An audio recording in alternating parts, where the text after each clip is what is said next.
कृष्णाय वासुदेवाय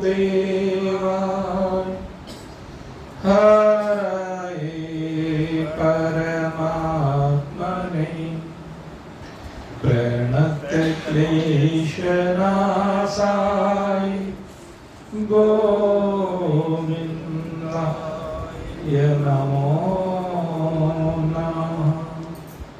नारायणाय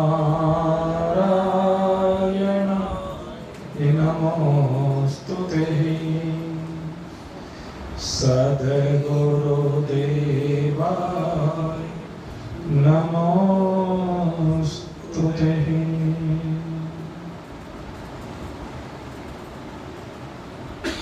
भगवान श्री राधा कृष्ण की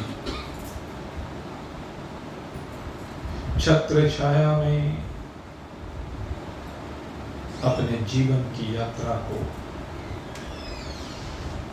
तद्रूप करने के लिए निरंतर प्रयासरत जिज्ञासु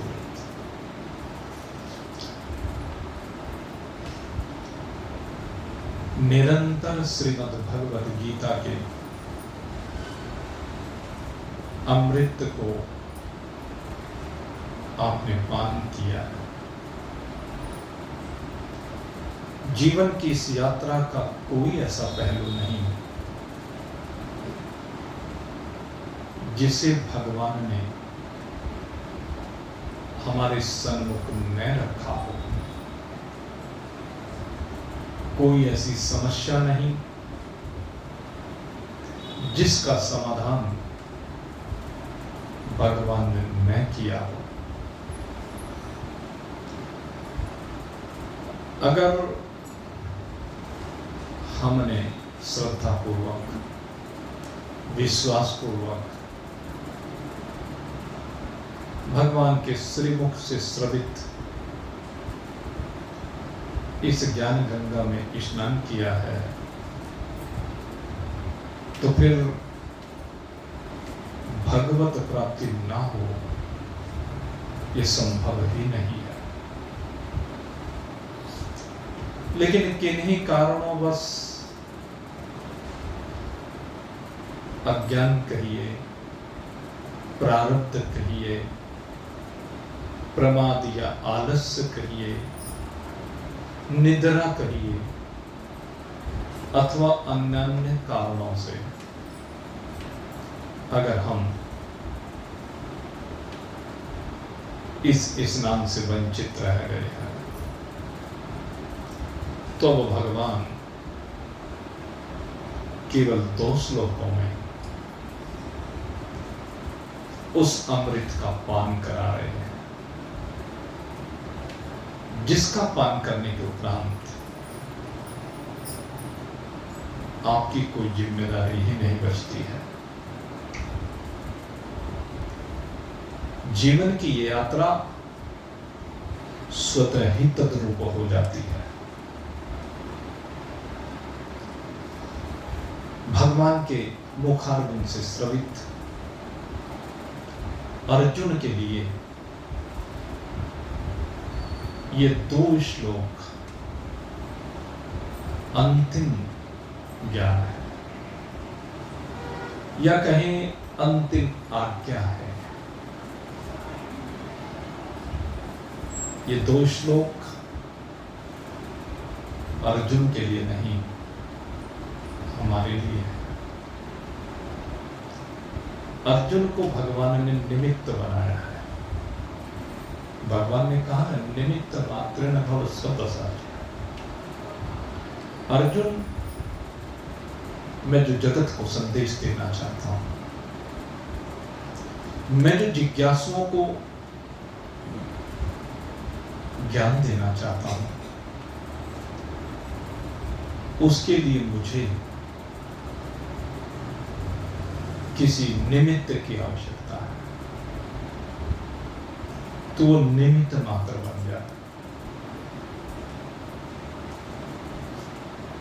तो भगवान ने अर्जुन को निमित्त बनाया आपके लिए, मेरे लिए, सभी जिज्ञासुओं के लिए अर्जुन को निमित्त बनाया गया है। और अर्जुन को निमित्त बना करके कहने के लिए अर्जुन के लिए आज्ञा है।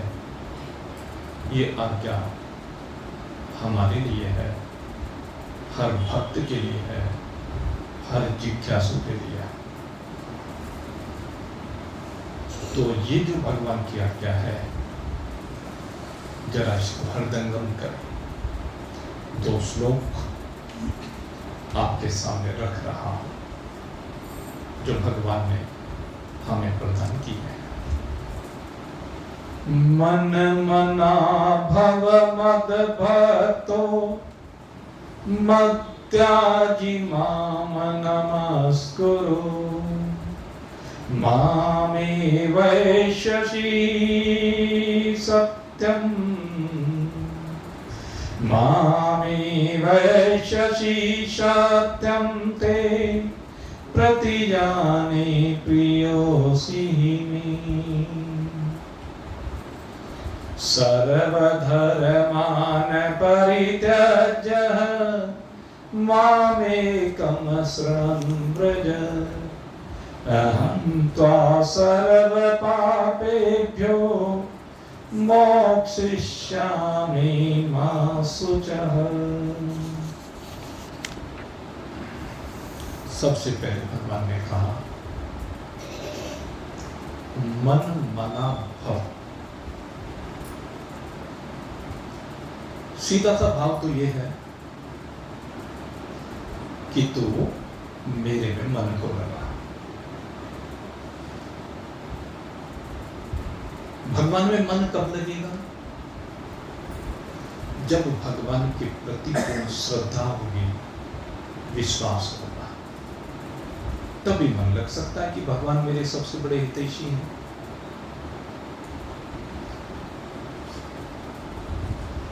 और हितैषी ना होते तो अर्जुन के साथ क्यों होते? अर्जुन के रथ को हाँक रहे हैं वो सांवरिया, वो अनंत कोटि ब्रह्मांड नायक अर्जुन के रथ को हाँक रहे हैं। अर्जुन ने अपने मन को भगवान में लगाया होगा, तभी तो ऐसा संभव है। अब यहां पर दूसरी बात है, कहते जीवन की इस यात्रा में कहते तुम मेरे जैसे मन वाला होगा। मैं ये कहा करता हूं, ये श्लोक एक बार मेरे गुरुजी ने साधना के प्रारंभिक काल में जब शामली प्रवास चल रहा था, तो रात्रि को यहाँ लाला आत्माराम जी के यहाँ पर बैठे हुए थे। वहां पर यूं ही महाराज जी ने मुझसे पूछ लिया कि इस श्लोक को परिभाषित करो। अब महाराज जी के सामने इस श्लोक को परिभाषित करना, सूर्य को दीपक दिखाना, अब दीपक तो शर्मा जाए, लौटा जाए, अपनी शक्ति को देख करके धरती में गिर जाएगा। लेकिन महाराज जी की आज्ञा, तो उस समय मैंने इसी बात को कहा, गुरुजी मुझे पता नहीं भगवान का क्या भाव रहा होगा, लेकिन जहां तक मुझे दिखता है, मुझे तो एक ही भाव दिखता है, मन मना भव, तुम मेरे जैसे मन वाला हो जा। तेरा मन मेरे जैसा हो जाए। हम क्या चाहते हैं?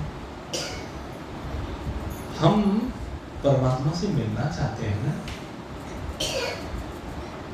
जब हम परमात्मा से मिलना चाहते हैं, और बार बार भगवान ने कहा भी ममेवांसो जीव लोके जीव भूत सनातन, तू मेरा ही अंश है। अंश कोई अंशी से अलग थोड़े ना होता है। तो अगर यदि विचार किया जाए तो हम सब भगवान का अंश ही तो हैं, भगवान से विलग कैसे हैं? तो जो गुण धर्म भगवान के वो हमारे में होने चाहिए। अज्ञान की अविद्या के कारण से उन गुणों से हम वंचित हो रहे हैं। इसलिए मैं कहता हूं कि गुण धर्म तो एक ही है। समुद्र में से एक लोटा जल निकाल करके ले आओ, उसके गुण धर्म को परीक्षण करो और समुद्र के गुण धर्म का परीक्षण करो तो दोनों एक ही दिखाई देंगे। दोनों में अंतर थोड़ा ना दिखाई देगा। वो सारा समुद्र पता चल जाता है एक बूंद से कि खारा है, चलता है कि नहीं चलता, सारे समुद्र का भान हो जाता है। तो ऐसे ही सारे जीव, लोटे में भरा हुआ समुद्र का जल है, गंगा जी का जल है, वो खारा हो या मीठा हो, जो भी है सब उसी का है, वही उसके अंदर बैठा हुआ वही है। ईश्वर अंश जीव अविनाशी, ईश्वर का अंश ये जीव रूप में बैठा हुआ है। तो मेरा मानना है कि भगवान के जैसे गुणों को हम धारण करें।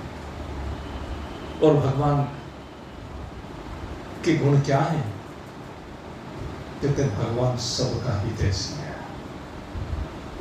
कोई जगत में ऐसा नहीं जिसका हितैषी भगवान ना हो। संसार के प्राणी किसी के हितैषी हो सकते हैं, किसी के शत्रु हो सकते हैं, लेकिन भगवान किसी का शत्रु है ही। जिन असुरों ने भगवान से विरोध किया, भगवान के साथ युद्ध तक किया, भगवान तो उनके भी हितैषी ही बनकर के आए। भगवान ने उन असुरों के अंदर से उस असुरता का विनाश किया। जो आसुरी शक्ति उनके अंदर विराजमान थी, उस आसुरी शक्ति का भगवान ने विनाश किया। और आसुरी शक्ति का विनाश करके भगवान ने उसे अपने जैसी शक्ति प्रदान की, अपने जैसा हृदय प्रदान किया, अपने जैसा मन बना दिया उसका। भगवान की ये कृपा होती है कि भगवान विधर्मी के ऊपर भी अपनी कृपा बरसाते हैं। इसलिए मन मना भाव, भगवान कहते तुम मेरे जैसे मन वाला, मेरे जैसा दयालु बन, मेरे जैसा कृपालु बन। भोजन दे कीड़ी गुंजर को, तो सबको भोजन नहीं दे सकता तो जितनों को दे सकता उनको तो दे, सम्मान से दे, प्रेम से दे। कहते द्रौपदी की तरह से तू इतना वस्त्र नहीं दे सकता, लेकिन कम से कम जितना दे सकता उतना तो दे। तो सारे जगत की औषधि नहीं बन सकता, तो जितनों की बन सकता उनको तो औषधि पिला। ये ज्ञान की औषधि पिला करके जरा तू अमृत बना दे, उसको अमर कर दे, जितनों को कर सकता है। आप यहां से इस ज्ञान गंगा में स्नान करके जाते हैं, ज्ञान का अमृत पी करके जाते हैं, इस ज्ञान के अमृत को बांटिए। मुझे स्मरण हो रहा है हमारे साथी जो अभी तक हमारे साथ कुछ ही दिन पूर्व तक रहे और रोज कॉपी लेकर के बैठा करते, वो जो अमृत बिखरता उसको समेट करके अपने एक कॉपी के पन्ने पर ले जाते और फिर घर में बैठ करके उस अमृत को बांटते। ये अमृत को ग्रहण भी करना है और अमृत का वितरण भी करना। यह भगवान जैसा मान। भगवान ने अर्जुन को उपदेश देकर के सबको उपदेश दिया है, केवल अर्जुन तक सीमित नहीं रखा भगवान ने अपने उपदेश को, सबको प्रदान कर दिया। अर्जुन से आगे परंपरा से उस ज्ञान को आज तक न जाने कितनों ने ग्रहण किया है। और उसको सुनकर के भगवान ने जो कहा, मधुभक्तो तुम मेरा भक्त बन,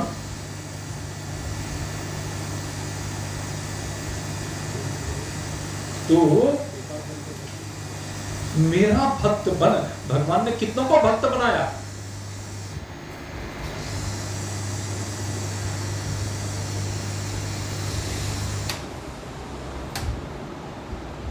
न जाने इस गीता जी को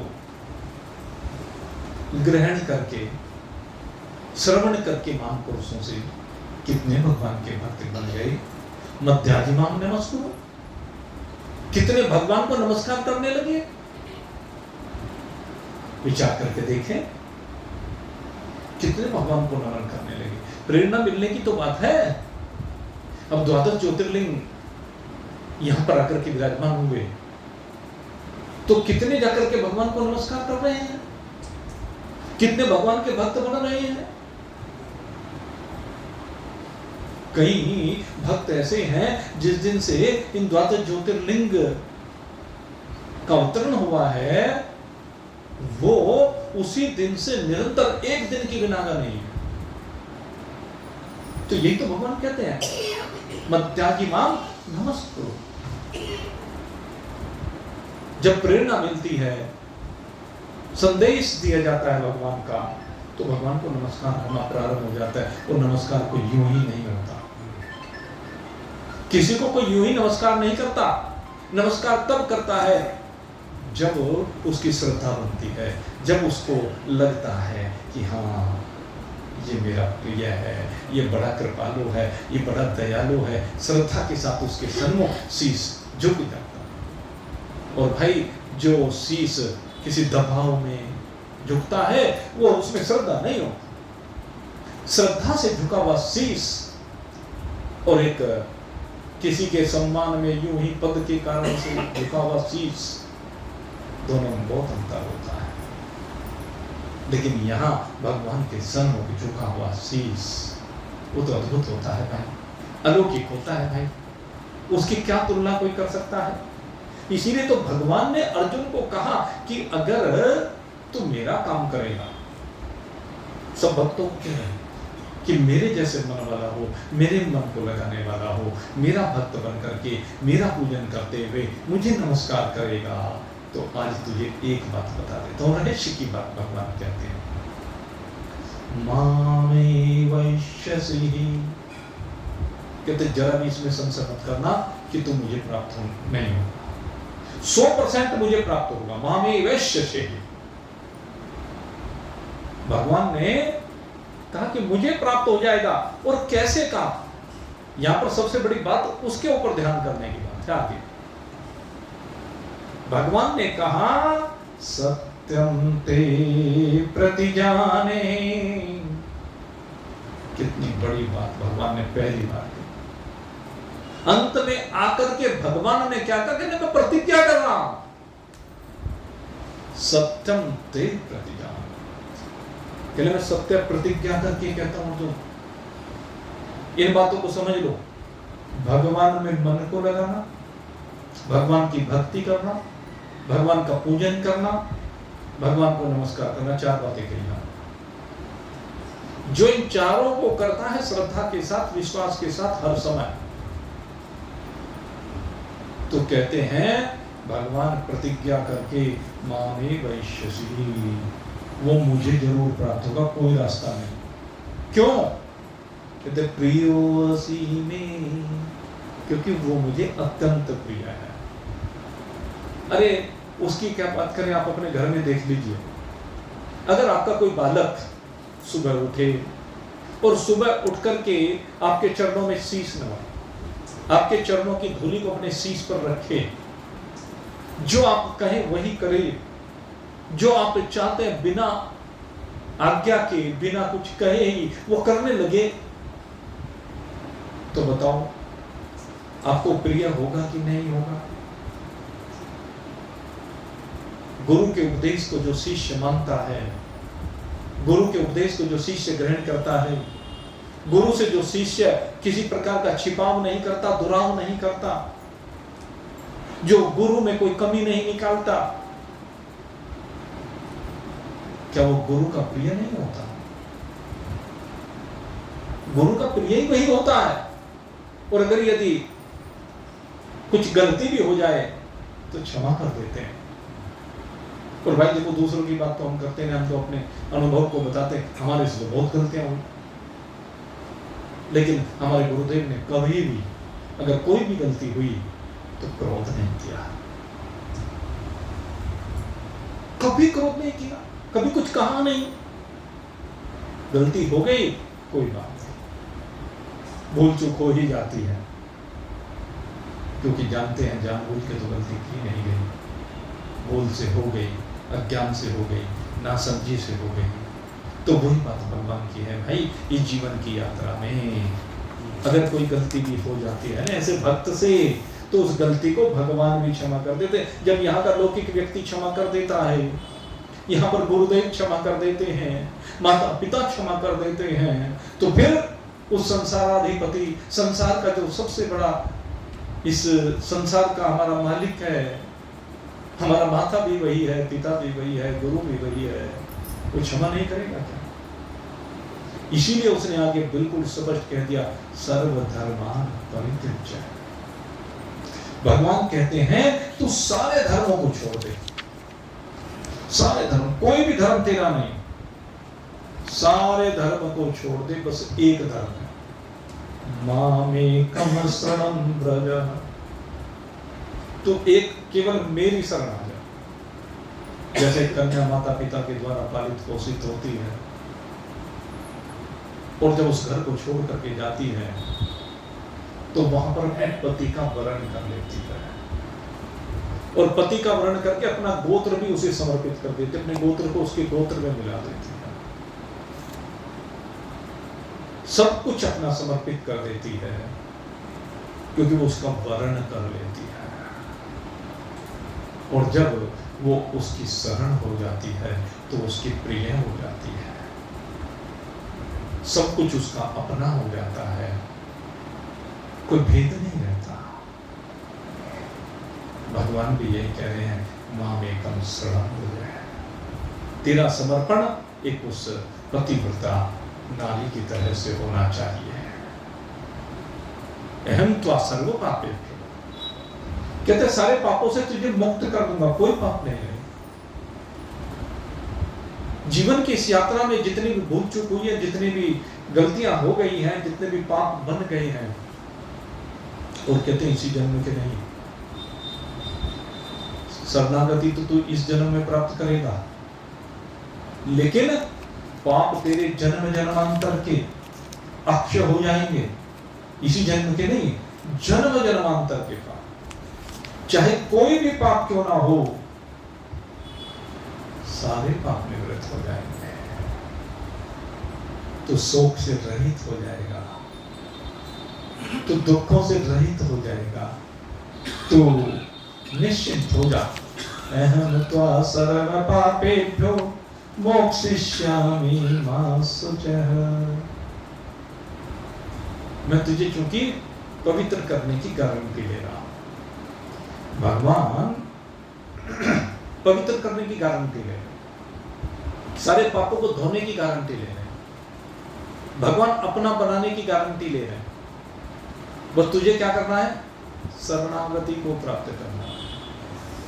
कैसी शरणागति हो, कहते जैसे हनुमान जी की शरणागति है। हनुमान जी जैसे भगवान की शरण को प्राप्त हुए, ऐसी शरणागति कोई कोई प्राप्त कर पाता है। एक घटना आती है, एक बार भगवान सीताराम जी एक वृक्ष के नीचे बैठे हुए थे, हनुमान जी भी निकट में बैठे हुए थे। तो निकट में बैठे हुए देखा उस वृक्ष को, बड़ा सुंदर वृक्ष था, और उस वृक्ष के चारों तरफ एक लता उस पर लिपटी हुई थी, और जिसकी छाया में वो बैठे हुए थे, सारे वृक्ष को घेर रखा था।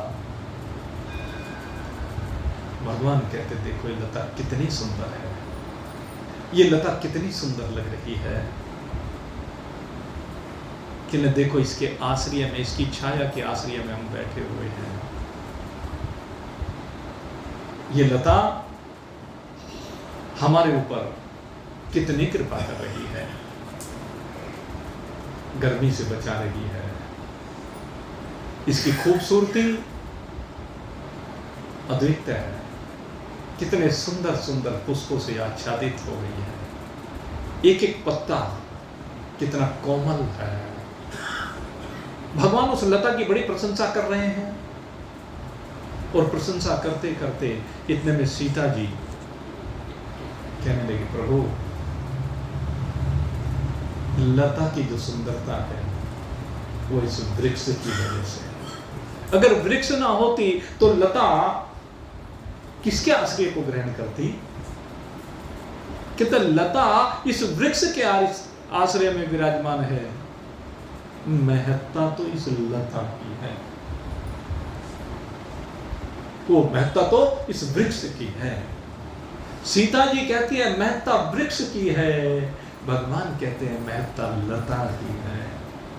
दोनों बैठे हुए बातचीत कर रहे हैं, और जब दोनों अपनी बात पर अड़िग हैं, हनुमान जी सामने बैठे हैं, रसास्वादन कर रहे हैं उस चर्चा का। भगवान कहने लगे, अच्छा हनुमान जी तुम देख रहे हो कि हाँ मैं देख रहा हूं। क्या देख रहे हो? लता सुंदर है, लता की महत्ता है या वृक्ष की महत्ता है? कहने लगे, प्रभु मुझे तो दोनों का आश्रय मिल रहा है, मेरी दृष्टि में तो दोनों की ही महत्ता है। ठीक उसी प्रकार से मेरे मित्रों, ये वृक्ष भगवान है, वृक्ष भगवान का प्रतीक है, और लता भगवान की आह्लादनी शक्ति है जो उनसे अभिन्न है।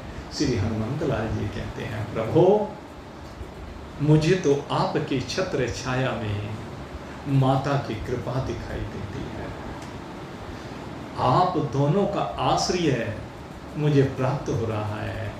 इसे कहते हैं सर्वानंद, इसे कहते हैं भाव। हनुमान जी का जो भाव है वो बड़ा अद्वितीय भाव है। भक्त का जो भाव होता है वो अद्वितीय होता है, अलौकिक होता है।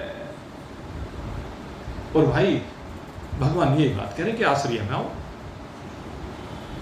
आश्रय में हो तो, लेकिन मान नहीं रहे हो, बस गड़बड़ी है। हम सभी परमात्मा के आश्रय में, हम सभी भगवान नारायण के आश्रय में हैं, उसके अलावा कोई दूसरा आश्रय है ही नहीं। कल भी मैं आपसे बात कर रहा था, अरे भाई सब कुछ भगवान पद्मनाभ से ही तो अवतरित हुआ है। जो भगवान पद्मनाभ हैं, उनके नाभि कमल से जो ब्रह्मा जी उत्पत्ति होती है, और उनकी उत्पत्ति होने के बाद चराचर जगत उन्हीं से तो उत्पन्न हुआ। पशु पक्षी कीट पतंग जलचर नभचर थलचर 84 लाख प्रकार की जितनी भी योनियां हैं, जड़ चेतन जग जीव जत, वो सब के सब वहीं से तो अवतरित हो रहे हैं, उन्हीं से अवतरित हो रहे हैं। वहां पर दूसरा कोई पदार्थ नहीं, पदार्थ भी वही है, उसी पदार्थ से उनका निर्माण हुआ।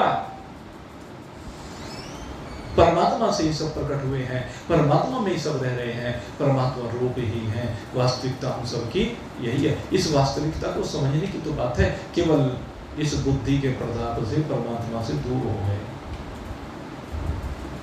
कौन सी बुद्धि के प्रताप से?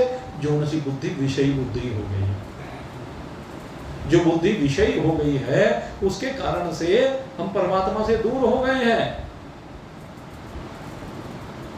लेकिन अगर उसका आश्रय हम ले लें तो सदा हमारी रक्षा करता है, सदा हमारे साथ होता है। एक घटना आती है, आश्रय की बात है, और भगवान की कृपा की भी बात है। भगवान ने जो कहा ना, अहम त्वा सर्व पापेभ्यो मोक्षयिष्यामि मा शुचि, मैं तुझे सारे पापों से मुक्त कर दूंगा। तो दोनों बात, एक घटना आती है जब महाभारत का युद्ध प्रारंभ हो गया और 9 दिन हो गए, तो 9 दिन होने पर आज दुर्योधन बड़ा कुपित हो रहा है, और कुपित होकर के भीष्म पितामह के पास आया, और भीष्म पितामह के पास आकर के वो कहने लगा, आप पितामह तो हो, आप पक्ष में तो हमारे हो, दिखाने के लिए तो हमारे पक्ष में खड़े हुए हो, और हमारी सेना को रोज मरवा रहे हो, रोज मेरे एक एक भाई देखो किस तरह से तुम्हारे सामने धराशायी होते जा रहे हैं, और वो पांचों के पांचों पांडव यूं ही खड़े हुए हैं, और वो सब आपका आश्रय पा रहे हैं, आपका प्रेम उनके साथ है। आप हमसे प्रेम नहीं करते, उनसे प्रेम करते हैं, आप हमारे साथ धोखा कर रहे हैं। न जाने कितनी अकथनीय बातें दुर्योधन ने भीष्म पितामह को कही। अब भीष्म पितामह भी भाई अक्षत्रिय लहू बह रहा उनकी रगों में, बड़े वीर हैं, उनके जैसा वीर तो उस भूमि में एक भी नहीं था। तो उन्होंने भी प्रतिज्ञा कर ली, कहने लगे दुर्योधन कल को मैं पांडवों पर यह आक्रमण करूंगा, और कल जो है कि हुई ना कोई पांडव मेरे बाणों से निश्चित रूप से धराशायी हो जाएगा, ऐसा भीष्म युद्ध करूंगा। और जब ये प्रतिज्ञा कर ली भीष्म पितामह ने, सब जानते हैं भीष्म प्रतिज्ञा को। अब जब भीष्म प्रतिज्ञा हो गई तो इधर द्रौपदी को पता चला कि भीष्म ने प्रतिज्ञा कर ली है। अब द्रौपदी कहने लगी अब तो कोई रास्ता ही नहीं। अब द्रौपदी परेशान हो गई, क्या करे? तो द्रौपदी ने कहने लगे मुझे विधवा होके नहीं मरना है। द्रौपदी ने मन में कहने लगे मुझे विधवा होकर नहीं मरना, और कल तो विधवा होने पड़ेगा। कहने लगे मैं इस दृश्य को नहीं देख सकती, कल एक न एक पांडव चला जाएगा, मेरे पांचों पतियों में से कोई ना कोई चला जाएगा, मैं इस दुख को नहीं देख सकती। इसलिए उसके मन में क्या आया कि उसने अपनी चिता तैयार कर ली। कहने लगे उस दृश्य को देखने से पहले ही मैं अपने शरीर को त्याग दूंगा। चिता तैयार कर ली, और जब चिता तैयार कर ली, बड़े भारी मन से वो चिता तैयार कर रही है, और आखिर में चिता तैयार करने के बाद कहने लगी कि जाने से पहले एक बार मैं अपने कृष्ण का स्मरण कर लूं, कृष्ण का दर्शन अगर मुझे हो जाए इस समय। मन में कृष्ण के प्रति आस्था है, कृष्ण के प्रति निष्ठा है, कृष्ण के प्रति ऐसा भाव है, इसीलिए तो वो कृष्णा कहलाती है। भगवान ने उसे अपनी बहन माना है, कृष्ण के नाम को उसे दिया है, कृष्ण से ही कृष्णा बना है। और द्रौपदी चिता पर बैठ गई, और बैठ करके भगवान का स्मरण किया कि हे जा प्रभु, मैं जाते जाते आपका दर्शन करना चाहती हूँ। और जैसे ही कृष्ण का स्मरण किया, कृष्ण सन्मुख उपस्थित हो गए, देख रहे हैं द्रौपदी को क्या कर रही है। कहते तुमने सुना नहीं, कल पितामह ने प्रतिज्ञा की कि किसी न किसी पांडव को जरूर मार दूंगा। भगवान हंसने लगे कि पांडवों का दुख हो रहा है कि हाँ मैं उनके विरह को सहन नहीं कर सकती, इसलिए मैं आज ही अपने प्राण दे देती हूँ। प्राण क्यों देती है? अरे जब तक शरीर में जान है तब तक प्रयत्न करना चाहिए, तब तक प्रयास करना चाहिए।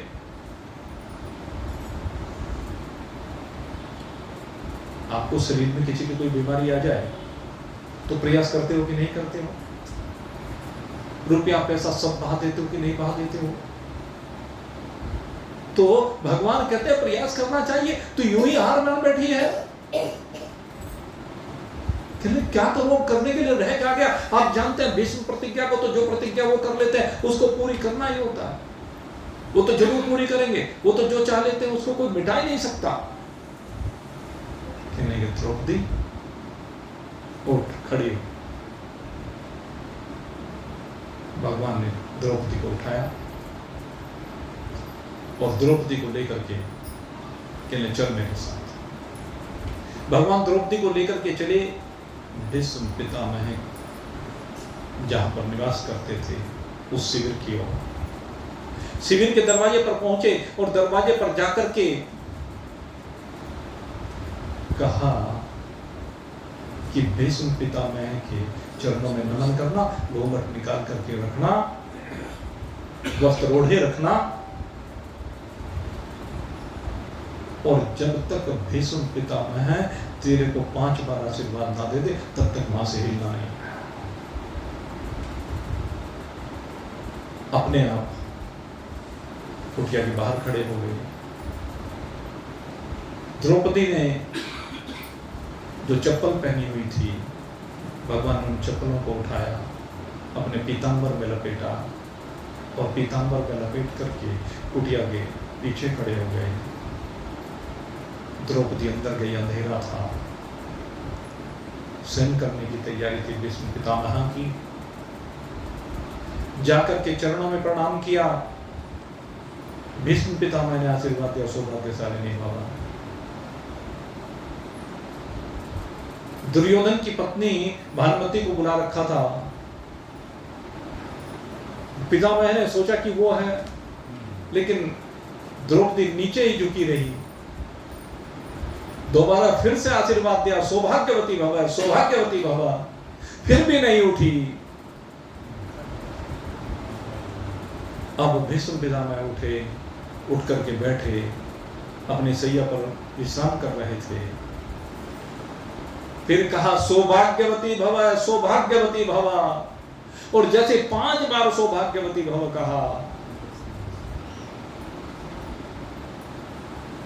उठ खड़ी हुई द्रौपदी,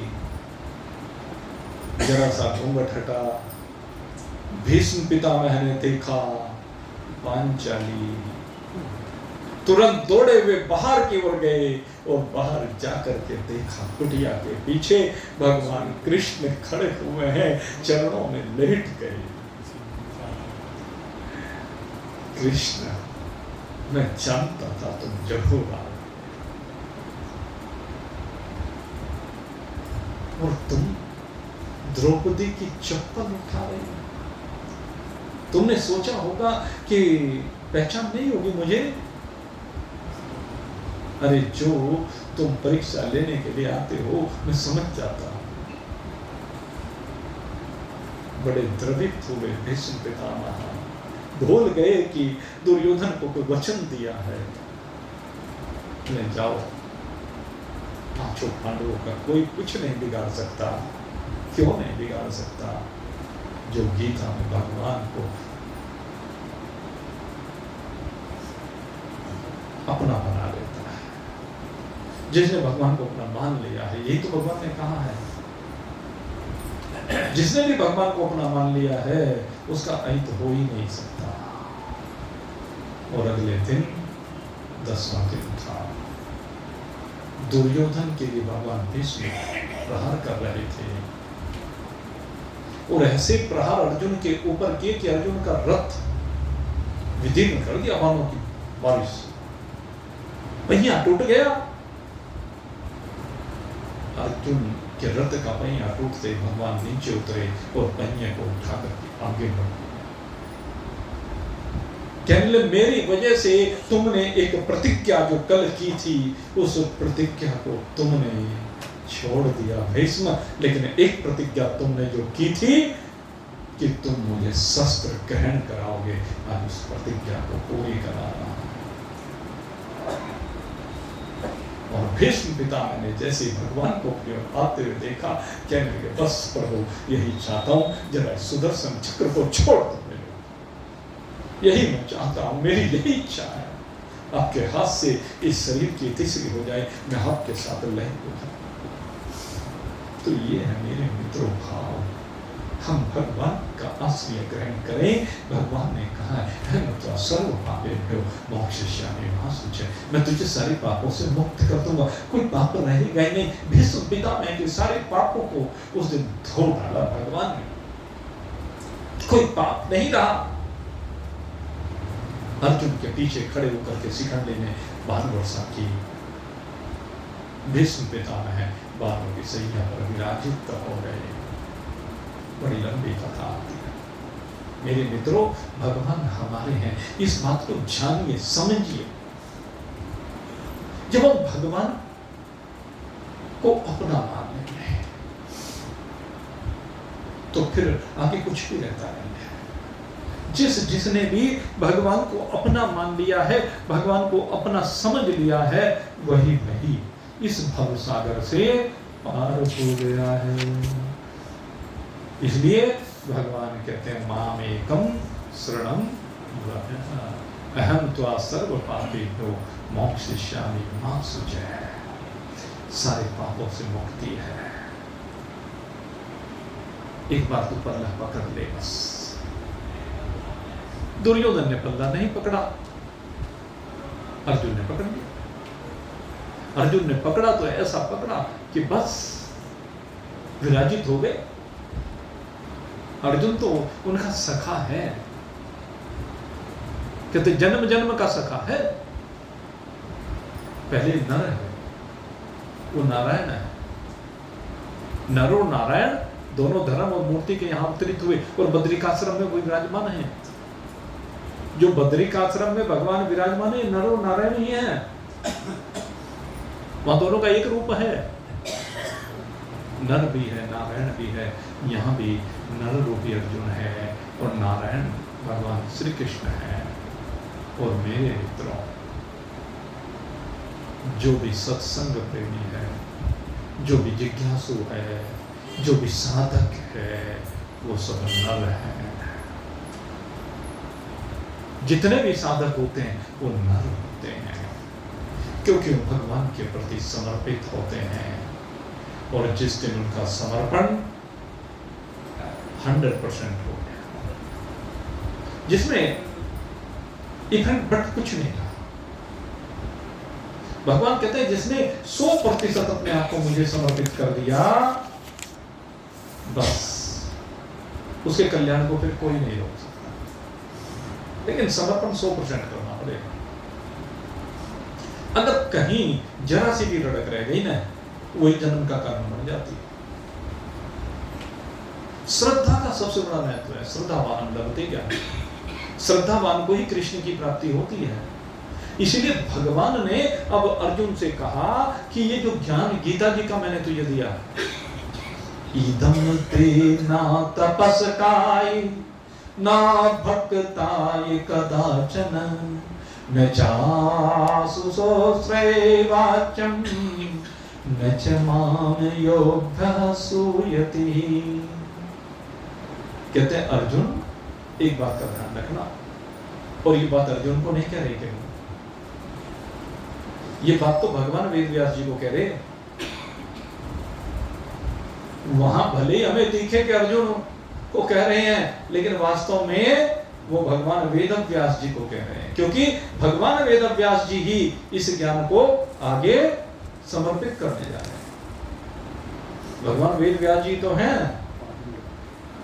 जो इस ज्ञान को आगे सब भक्तों के लिए उपलब्ध कराने जा रहे हैं। इसलिए भगवान वेदव्यास जी को यहां पर इंगित कर रहे हैं, क्योंकि भगवान वेदव्यास ही हैं जहां से सारे जगत का ज्ञान आगे प्रकट होता है।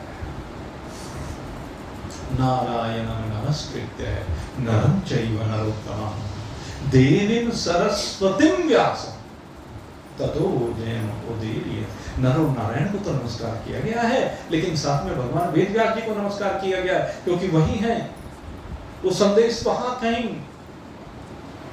वो भगवान वेदव्यास जी इस गीता के अमृत को हम सबको समर्पित करने वाले हैं। लेकिन उनके लिए भी भगवान ने कहा कि अब ये ज्ञान तुम्हारे माध्यम से आगे प्रसारित होगा। ये ज्ञान तुम जन्मेजय को सुनाओगे। ये जो गीता का ज्ञान है किसे दोगे? जन्मेजय को दोगे। ये ज्ञान न जाने उसके बाद कहां कहां आगे बढ़ेगा। लेकिन एक बात का ध्यान रखना, इदं ते न तपस्काय, ये ज्ञान हर एक को देने का विषय नहीं। इस बात को ध्यान रखना। इसीलिए हमारे यहाँ पात्रता सबसे पहले गई। अनुबंध चतुष्ट के अंतर्गत विषय संबंध प्रयोजन अधिकारी, 4 चीजें आप ध्यान रखना है। मैंने बहुत बार आपको बता दिया। ये जो गीता जी का विषय है, इसका जो संबंध है, इसका जो प्रयोजन है, वो अधिकारी से है। चारों चीज जुड़ गई यहाँ पर। गीता जी का जो अमृत है, गीता जी का जो विषय है, विषय माने अमृत, वो गीता जी का जो अमृत है उसका संबंध किससे है? कहते हैं जिज्ञासु से है, पिपासु से है, मुमुक्षु से है। इसका संबंध उससे है। और इसे पिलाने का प्रयोजन क्या है?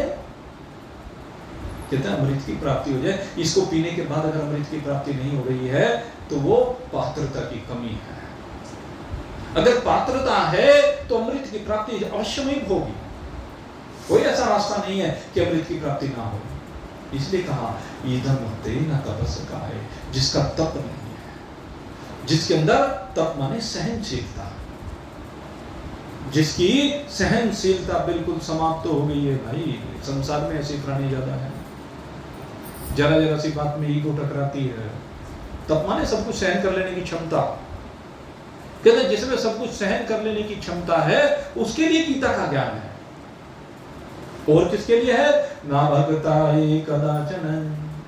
एक बात और कहते हैं भगवान, कहते जो मेरा भक्त नहीं है, क्योंकि गीता भगवान श्री कृष्ण के मुखारबिंद से श्रवित है। और भगवान श्री कृष्ण के प्रति जिसकी श्रद्धा नहीं है, जिसका विश्वास नहीं है, जिसका प्रेम नहीं है, जो भगवान की शरण नहीं, वो तो इस भगवान के उपदेश को यूं ही उड़ा देगा।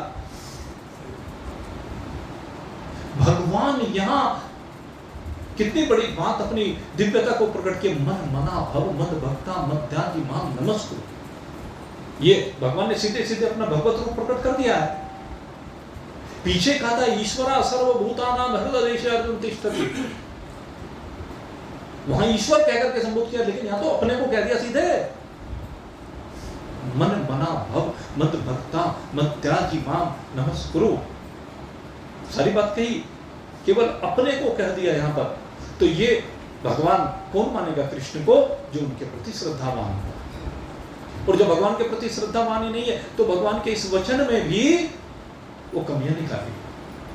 क्योंकि संसार में तो भाई कमियों को देखने वाले बहुत है ना। इसलिए भगवान ने कहा ना भक्ता कदाचन है, जो मेरा भक्त नहीं है उसके सामने कभी नहीं कहना चाहिए न चासु श्रवी वाच्यम। और जो इन वचनों को सुनना नहीं चाहता, जो सुनना चाहता है उसी को तो कहे, जो सुनना ही नहीं चाहता है उसे क्या कहे? जो सुनना नहीं चाहता उसको नहीं कहना है, सुनने वाले को कहना है। नाचा शुश्रूषे वाच्यम न च माम योऽभि सूयति। और जो मुझ में दोष दृष्टि रखने वाला है उसके प्रति भी इसको नहीं कहना चाहिए। तो भगवान ने आगे पात्रता का वर्णन कर दिया, किसको कहा जाना चाहिए। ये उपदेश मेरे मित्रों सर्वोपरि उपदेश, सबसे दिव्य उपदेश। और अभी इस उपदेश का महात्मा आगे प्रारंभ होने जा रहा है। और ये जो महात्मा है ये कल आपके सामने रखने का प्रयास करेंगे। कल से इस महात्मा रखा जाएगा। 2 दिन का समय, आज कल और परसों।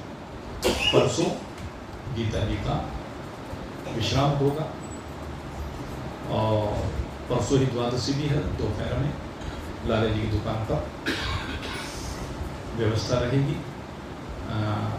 प्रसाद की, अन्नपूर्णा का प्रसाद। और रात्रि में यहाँ व्यवस्था रहेगी, लेकिन यहाँ पर अब की बार उस तरह की व्यवस्था न होकर के अलग से व्यवस्था होगी।